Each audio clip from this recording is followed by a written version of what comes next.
Get this, ladies and gentlemen. So, the carbon tax that was placed back in, I think it was 2019, that Justin Trudeau said, hey, this is a great idea. We tax people for the amount of pollution, and then people can buy carbon credits. We'll give them a small rebate, and somehow that's going to fix the climate.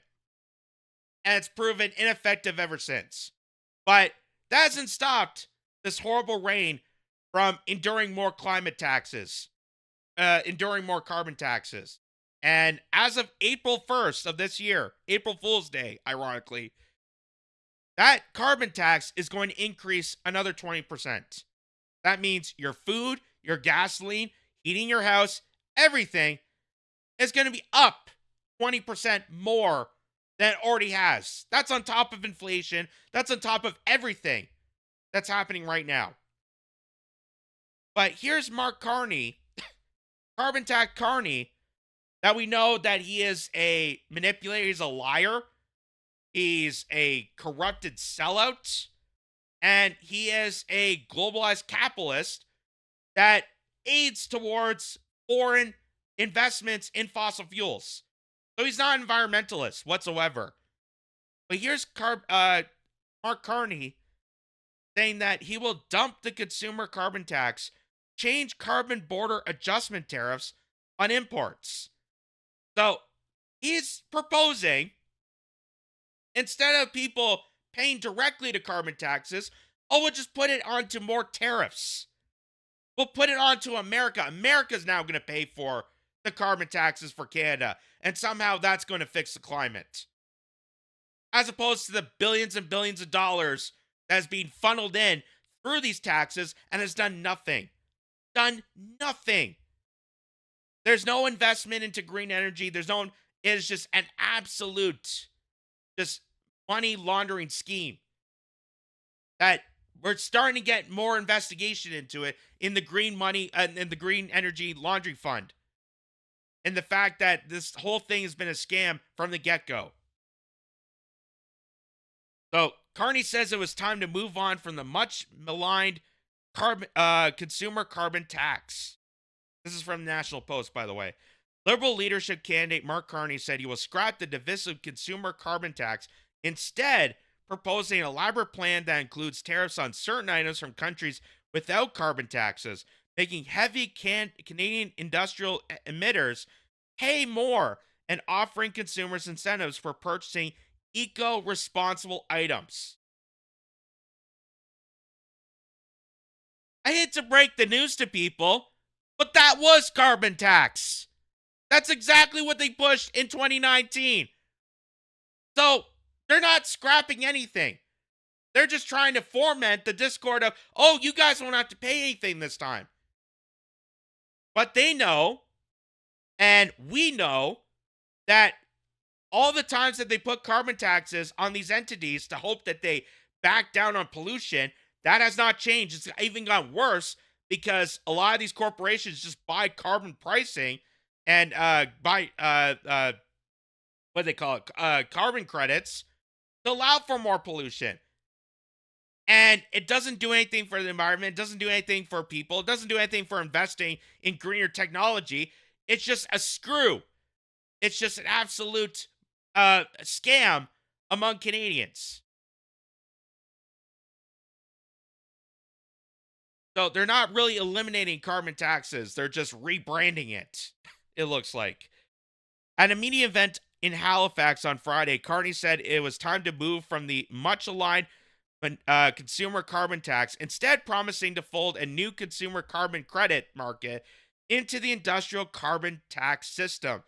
Since Canada's current climate policy has been too divisive, it's time for a new, more effective climate plan that everyone can get behind, he told a crowd in Halifax.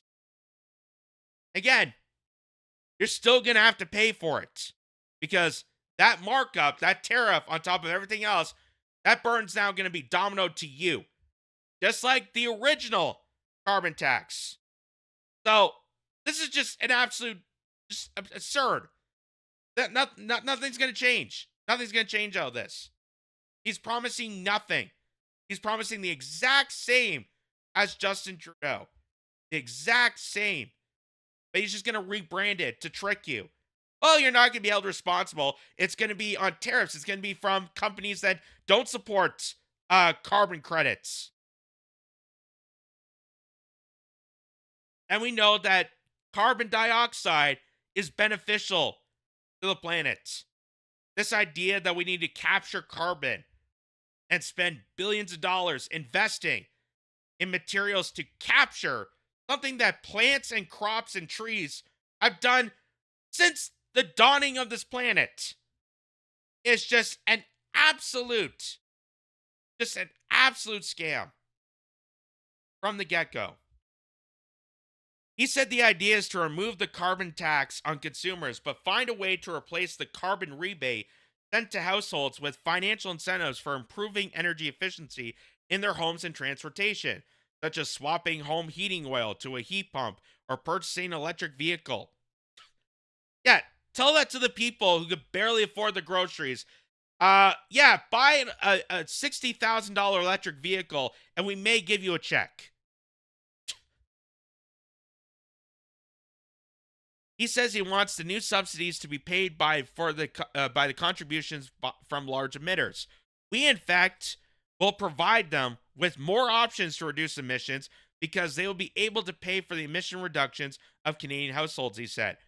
Coming from people that are the jet lag class, that have private jets, that fly over to places, that use the most amount of fossil fuels every single day. They want to point the finger at you and scold you. So this climate change, this carbon tax, has nothing to do with the environment. It's more just about control.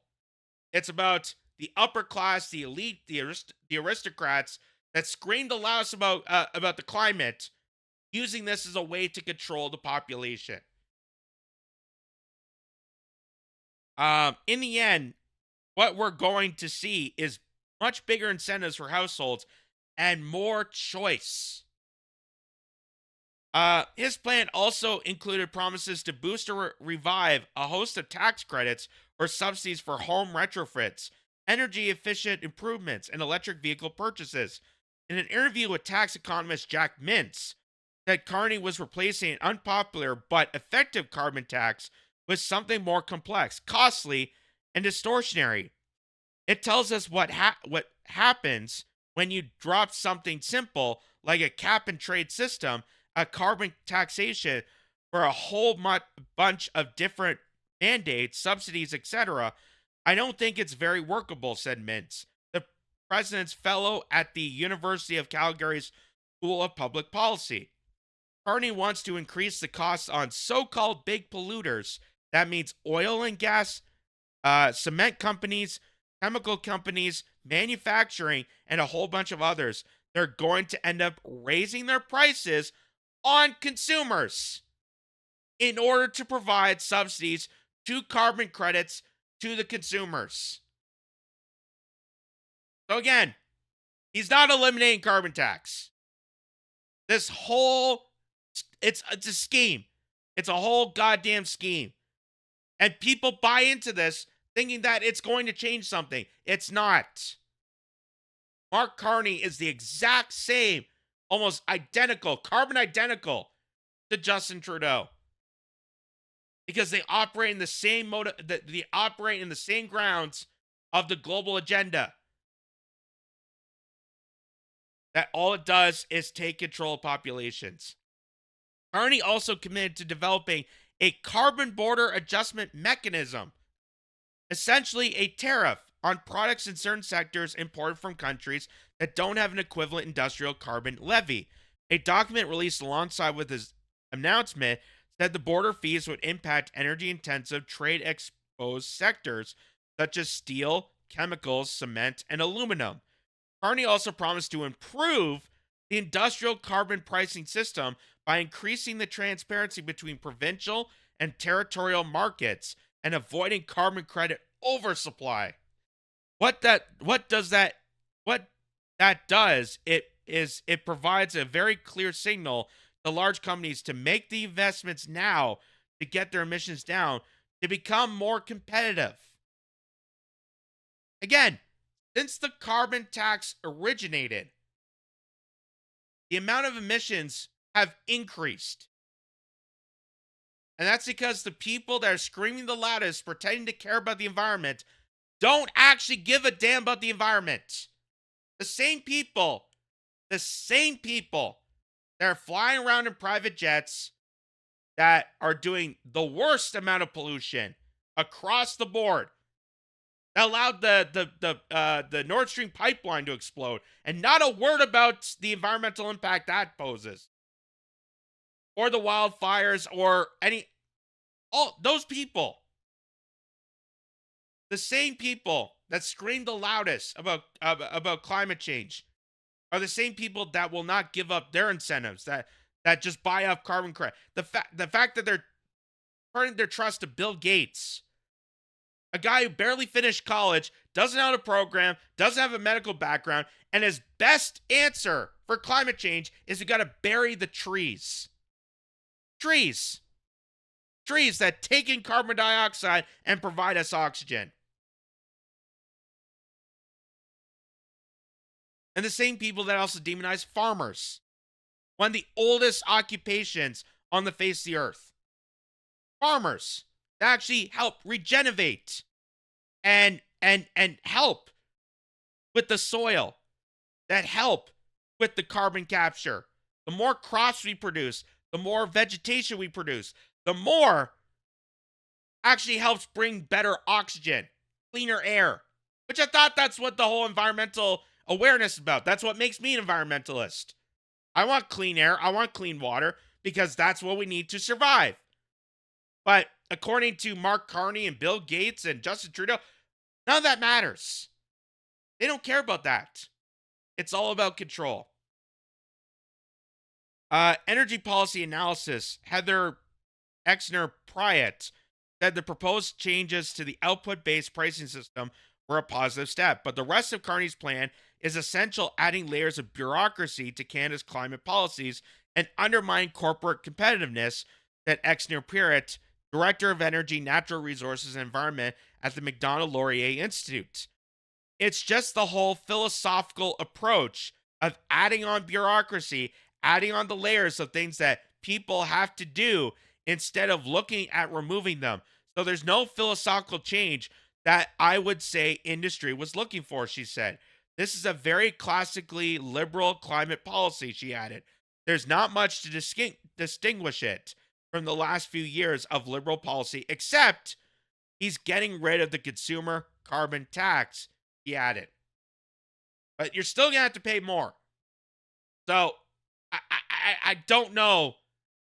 I don't know how people can still believe that Mark Carney is somehow different, going to be a savior. So this guy points out, Mark Carney, who was interviewed by CBC News, purposely said that there was not going to be pipelines. And listen to what he said about it. What he said. Question period. We'll do one question, one follow-up. Please name your name and outlet, and we'll do 15 minutes. Merci beaucoup. On va maintenant commencer la période de questions. S'il vous plaît, nommez votre nom et votre média. Et nous allons prendre 15 minutes de questions. Merci. Merci. Bonjour, mon nom c'est Gabriel Nikunana. Hello.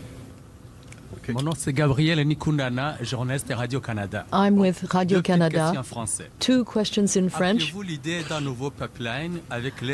Are you thinking of a new pipeline to convey Canadian oil to other markets? Sorry, again, it's difficult to hear what you're saying. I'm sorry. Je répète, OK. I'll repeat. What do you think of the idea of a new pipeline in the east to convey Canadian oil to new markets?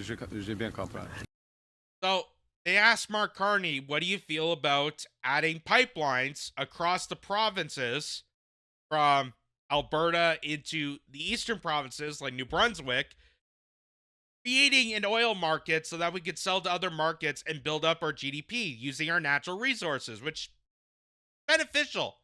It's beneficial. And at first, before I got really involved in politics, I would have agreed that, we should have not done more pipelines. That it's kind of insidious that we're using more fossil fuels. But considering the fact that fossil fuels are not going to go away, the fact that they're still going to use it, and the fact that we're wasting money importing fossil fuels from other countries instead of using our natural resource, don't you think you're adding more emissions by importing other countries' natural resources? Because that has to come from boats. That has to come from other trucks, and they have to import that to other areas. That we could easily just do a pipeline. Just take the natural resource, put it through a pipeline, boom, done. How much emissions is that going to create? Probably less. Probably less.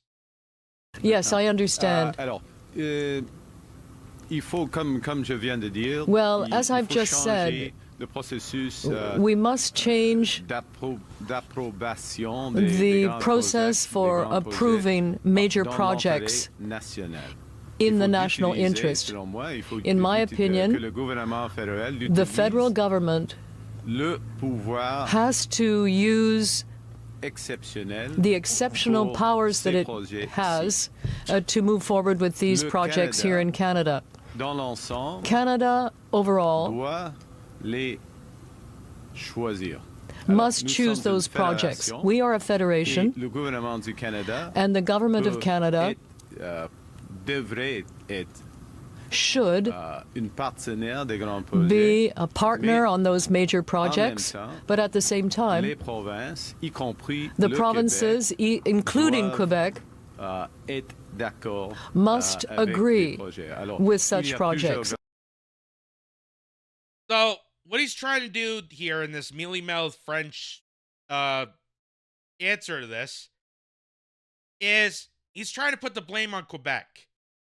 Saying that, oh, well, I would love to put these pipelines in pack, but it's Quebec that needs to step into line and agree with this. Well, Quebec has actually turned around and agreed that we should have these pipelines. For a while, they disagreed with it, but now they've finally turned around to say, enough is enough. This is crazy. Fine, we'll get a pipeline through here. So who's still stepping on the ability to export our own resources and build pipelines that would create jobs, that would facilitate our steel and aluminum industry and allow for Canadian businesses to prosper? Who's stepping on that? Mark Carney, Justin Trudeau, because they still won't impose Bill C-69 that denounced the building of more and more pipelines that would export our natural resources to better flourish our national GDP. That businesses across this country would benefit from this. That we wouldn't have to import so much. We would use our own natural resources, and that would de-escalate and decrease the cost of things like gasoline. But Mark Carney is not going to change. Justin Trudeau is not going to change. So no, we're gonna blame Quebec for it. And why exactly Mark Carney would be so against Canadian pipelines? Question. But at the same time, and I want to show people this, and we showed this before, but I just want to highlight again, because Mark Carney is not an environmentalist. Mark Carney is not doing this because he wants to end fossil fuels. Because look at oil and gas trading company, Africa's leading choice. We're confident, transparent, capable. So this is oil reserves in Nigeria. They're using fossil fuels from Nigeria and African countries. And who is the one sponsoring these projects? Look at that. Brookfield Global. Brookfield Global, a.k.a. Mark Carney's private investment firm. So it's okay that we use fossil fuels in other countries because his international investment firm is capitalizing off this. But we can't use our own fossil fuels. We have to tax Canadians to deal with the climate so I can use my investment firm to scam other countries and steal their resources. Because I can tell you for a fact, this is not going to benefit Nigerians. This is not benefiting Canadians. It's not benefiting them. It's not benefiting anyone except for the company. Except for Mark Carney. Which shows how much of a scumbag this guy is.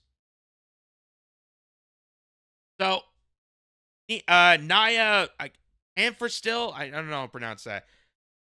She states Team Canada imported $3 billion worth of oil from Nigeria in 2023 alone. $3 billion of oil. Even though we could get from 3 provinces over in Alberta. $3 billion of oil. Nigeria, where there's no carbon tax and zero emissions regulations. That Alberta has to cut production to meet the mythical net zero. You can't hate these liberal hypocrites enough. And we know about net zero. We have seen the video where the Greenpeace activists explain how net zero, again, it's this artificial campaign, this mythical situation that they imposed on people, thinking that that's going to change the climate, but it's really just to control. It's to control the food supply. It's to control how people live their daily lives, how you heat your homes, what food you eat, everything. And it's actually a killer for a lot of people. So, there you go. Meet the new boss, same as the old boss.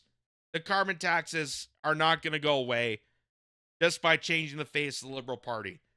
As much as this guy wants to say, we're going to change things and we're going to fight, he's the same hypocrite as all the other ones. And it's amazing that people aren't up in arms about this, but they're up in arms about Trump and his mean tweets and Elon Musk using Doge and, oh my God, they're putting tariffs on us. We're going to pay 25% more on imports. As we're going to get 20% more in carbon taxes, which is also going to make things more expensive. The cost of living crisis is going to even increase further, and no one's going to say boo. Just how screwed we are and how manipulated, how brainwashed and maligned this country sadly is. And I hope that more and more Canadians are waking up to this, to realize how corrupted their politicians are, to realize that Trump is not the problem. Trump is a symptom of the major rot that has afflicted this country for many years. That's killing the nation of Canada and Canadians as a whole. This is brought to you by Ground News, the versatile news app and website that gathers all the world's media on one place and allows users to compare coverage. Ground News gives you the access of thousands of sources worldwide, allows you to see the media blind spots, and even gives analysis on the bias and factuality of those stories. Weave your way through the mainstream narratives, the corporate lies, and have total access to find complete information that you deserve. Click on the link below and get 15% off a subscription. Be critical, be informed, be ground.